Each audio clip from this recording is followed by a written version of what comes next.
এটি গাজার কোনো শহর নয়, এটি ফিলিস্তিনের শরণার্থী শিবিরও নয়, কিন্তু দৃশ্যটা যেন হুবহু একই। ধ্বংস, বারুদের ধোঁয়া, ছিন্ন বিচ্ছিন্ন ইট, কাঠের স্তূপ, ছাই আর লাশের গন্ধে ভারী বাতাস।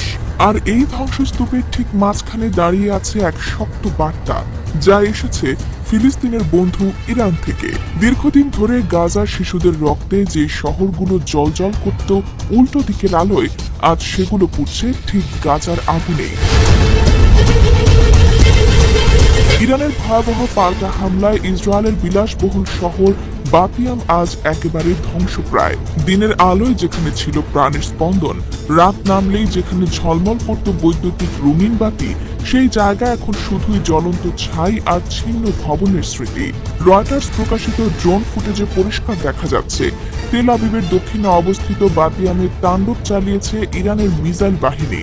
সুউচ্চ ভবনগুলো ধসে পড়েছে, রাস্তার যানবাহনগুলো পুড়ে ছাই হয়ে আছে। এই নগর, যা একসময় প্রযুক্তি ও আভিজাত্যের প্রতীক ছিল, তা আজ রূপ নিয়েছে মৃত্যুপুরীতে। এই হামলার মধ্য দিয়ে ইরান শুধু এক প্রতিশোধের চিত্র দেখায়নি, বরং গোটা বিশ্বকে মনে করিয়ে দিয়েছে ইসলামী প্রজাতন্ত্র শুধু কথা বলে না, প্রয়োজনীয় শক্তির ভাষারও উত্তর দিতে জানে। গাজায় যেভাবে ইসরায়েল হামলা চালিয়ে নারী ও শিশুকে হত্যা করেছে, আজ সেই একই ধরনের পরিণতির স্বাদ পাচ্ছে ইসরায়েলিরা। আয়াতুল্লাহ আলী খামেনির পূর্ব ঘোষণা, যে কোনো আগ্রাসনের উপযুক্ত জবাব দেওয়া হবে, আজ বাস্তবে রূপ নিয়েছে। তিনি বলেছিলেন, যদি কেউ ইসলামী ভূখণ্ডে আঘাত হানে তবে তার জবাব হবে ভয়ঙ্কর, এবং সেই জবাব এসেছে ব্যালিস্টিক ও হাইপারসোনিক মিসাইলের মাধ্যমে। আয়রন ডোম, যে প্রতিরক্ষা ব্যবস্থা নিয়ে ইসরায়েল বিশ্বের কাছে অহংকার করত, আজ সেটাই ভেঙে পড়েছে একের পর এক মিসাইলের নিচে। রয়টার্সের ভিডিওতে দেখা গেছে আকাশে মিসাইল বিস্ফোরণের ঝলক, নিচে ভবন ধস, মানুষের আর্তচিৎকার, অ্যাম্বুলেন্সের সারি। এই দৃশ্য এতটাই বিস্ফোরক যে তা দেখে আর গাজার কথা মনে না পড়ে উপায় থাকে না। শনিবার মধ্যরাতে এই পাল্টা আঘাত শুরু হয়। ইরানি সেনারা টার্গেট করে ইসরায়েলের দক্ষিণ ও উত্তরাঞ্চল। বাতিয়াম শহরে ৩ জন নিহত এবং শতাধিক আহত হয়েছে বলে নিশ্চিত করেছে স্থানীয় কর্তৃপক্ষ।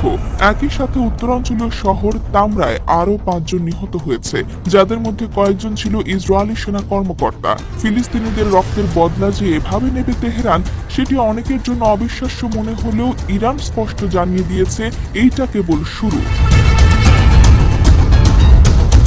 সবচেয়ে বড় বিষয় হলো, এটি কোনো সীমিত পাল্টা হামলা নয়, বরং এটি এক পূর্ণাঙ্গ সামরিক পরিকল্পনার অংশ, যার শুরু হয়েছে এবং এখনো শেষ হয়নি। তেহরানের সামরিক সূত্র বলছে আরো কয়েকটি ধাপ প্রস্তুত রাখা হয়েছে। আর এদিকে ইসরায়েল নিজেও থেমে নেই। তারা মিসাইল হামলার পাল্টা জবাবে ইরানের পরমাণু স্থাপনা ও সামরিক দপ্তরে আঘাত হানার কথা জানিয়েছে। সাম্প্রতিক তথ্য অনুযায়ী নেতানিয়াহুর বাহিনী ইরানের দক্ষিণাঞ্চলে ৩টি স্থানে আঘাত এনেছে। এর মধ্যে রয়েছে একটি পরমাণু গবেষণাগার, একটি সামরিক প্রশিক্ষণ ঘাঁটি এবং দেশটির প্রতিরক্ষা মন্ত্রণালয়ের একটি গুরুত্বপূর্ণ ভবন। যদিও এই আঘাতে ইরান ক্ষতিগ্রস্ত হয়েছে কিনা তা এখনো নিশ্চিত নয়, তবে রাষ্ট্রীয় সংবাদ মাধ্যমগুলো বলছে ইরান প্রতিটি হামলার পাল্টা জবাব দেবে এবং এর শেষ হবে না কোনো সমঝোতায়, বরং শাস্তিতে। এই মুহূর্তে দুই দেশের যুদ্ধ যে কেবল আঞ্চলিক উত্তাপ তৈরি করছে তা নয়, বরং তা বিশ্ব রাজনীতির কেন্দ্রস্থলে পরিণত হয়েছে। এবং এই টানাপোড়েনের মাঝখানে হঠাৎই আলোচনায় এসেছেন যুক্তরাষ্ট্রের সাবেক প্রেসিডেন্ট ডোনাল্ড ট্রাম্প। তিনি দাবি করেছেন, আমি চাইলে এখনই এই যুদ্ধ থামিয়ে দিতে পারি, এমনকি একটি চুক্তিও করিয়ে দিতে পারি। তার এই মন্তব্য কূটনৈতিক অঙ্গনে নানা প্রশ্ন তৈরি করেছে। তিনি কি সত্যিই শান্তির সমাধান খুঁজছেন, নাকি আসন্ন নির্বাচনের প্রেক্ষাপটে এই যুদ্ধকে নিজের রাজনৈতিক পুঁজি হিসেবে ব্যবহার করতে চাইছেন? তেল আবিবের বাতিয়ামে যখন ধ্বংসের ধোঁয়া উঠছে, তখন বিশ্বের সব বড় শক্তি চোখ রাখছে মধ্যপ্রাচ্যের দিকে। গত ১ দশকের মধ্যে এই প্রথম ইসরায়েল এতটা ভেতর থেকে আক্রান্ত হলো, এবং সেটা এমন এক সময় যখন পশ্চিমা বিশ্ব নিজেদের ভঙ্গুর নেতৃত্ব ও দ্বিমুখী নীতির কারণে ব্যস্ত। এই সুযোগটাই কাজে লাগিয়েছে ইরান। তারা বুঝিয়ে দিয়েছে, অঘোষিত পরমাণু শক্তি ইসরায়েলকে মোকাবেলা করার জন্য ইরানকে আর যুক্তরাষ্ট্র বা জাতিসংঘের মুখাপেক্ষী হতে হবে না। তাদের নিজস্ব প্রযুক্তি, তাদের নিজস্ব প্রতিজ্ঞা এবং এক চুলো নড়তে না চাওয়া বিপ্লবী আদর্শ দিয়েই তারা ইসরায়েলের গভীরে ঢুকে প্রতিশোধের ফল হাতে ধরিয়েছে। যারা এতদিন ধরে ইরানকে শুধু এক প্রাচীন সাম্রাজ্যের উত্তরসূরি বলে মনে করত, আজকের দিনে সেই ধারণা ভুল প্রমাণ হয়েছে। তারা এখন চতুর্দিকে যুদ্ধ জারি রেখেছে, একদিকে পারমাণবিক প্রস্তুতি ও অন্যদিকে চূড়ান্ত কৌশলগত প্রতিরক্ষা নির্মাণ করে স্পষ্টতই প্রমাণ করেছে ইরান আর পেছনে ফেরা দেশ নয়।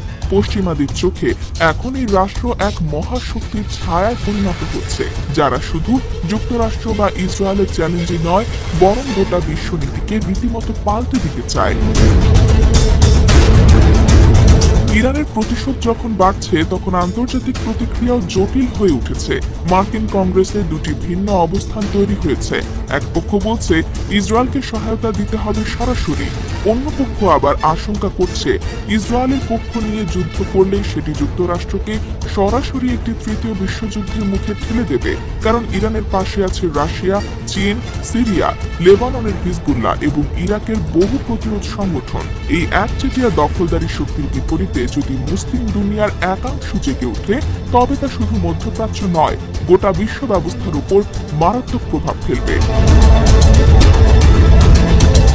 এই অবস্থায় যুক্তরাষ্ট্রের সাবেক প্রেসিডেন্ট ট্রাম্প যেভাবে নিজেকে শান্তির দূত হিসেবে উপস্থাপন করছেন, তা অনেকের কাছে কৌশলগত নাটক বলে মনে হচ্ছে। ট্রাম্পের নির্বাচনী প্রচারণার সময়ে এমন চমকপ্রদ ঘোষণার পেছনে রাজনৈতিক ফায়দা নেওয়ার চিন্তা রয়েছে বলেই ধারণা করা হচ্ছে। কিন্তু বাস্তবতা হচ্ছে, এই সংঘাতে যে রকম সামরিক বিপর্যয় ঘটছে, তা শুধু কথার খেলা দিয়ে থামানো সম্ভব নয়।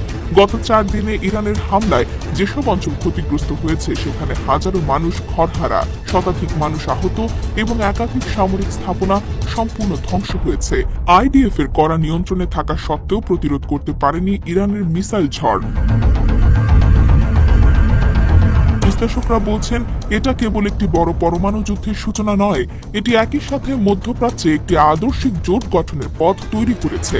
গাজার শিশুদের উপর হামলার প্রতিশোধ যখন ইরান এইভাবে নিচ্ছে, তখন বিশ্বজুড়ে মুসলিম জনমত তাদের দিকে ঝুঁকছে।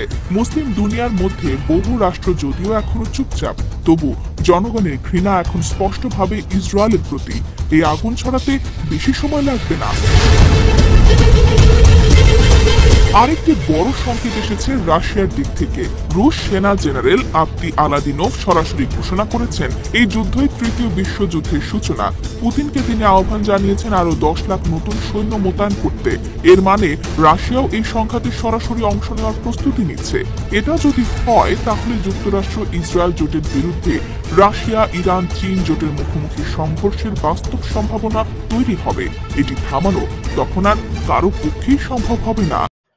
সুপ্রিয় দর্শক মন্ডলী, সম্মানিত দর্শক শ্রোতা, এতক্ষণ আপনারা যে প্রতিবেদনটা দেখলেন, ইরান ও ইসরায়েলের মধ্যকার যুদ্ধের প্রতিবেদনটা, আশা করছি আপনাদের খুবই ভালো লেগেছে। আরো ভালো ভিডিও পেতে SI মোল্লা 24 নিউজ ইউটিউব চ্যানেলের সাথেই থাকুন। পরবর্তীতে আরো ভালো ভিডিও নিয়ে হাজির হব। ততক্ষণে সবাই ভালো থাকুন, সুস্থ থাকুন। শেয়ার করে SI মোল্লা 24 নিউজ ইউটিউব চ্যানেলের সাথেই থাকুন। আল্লাহ হাফেজ।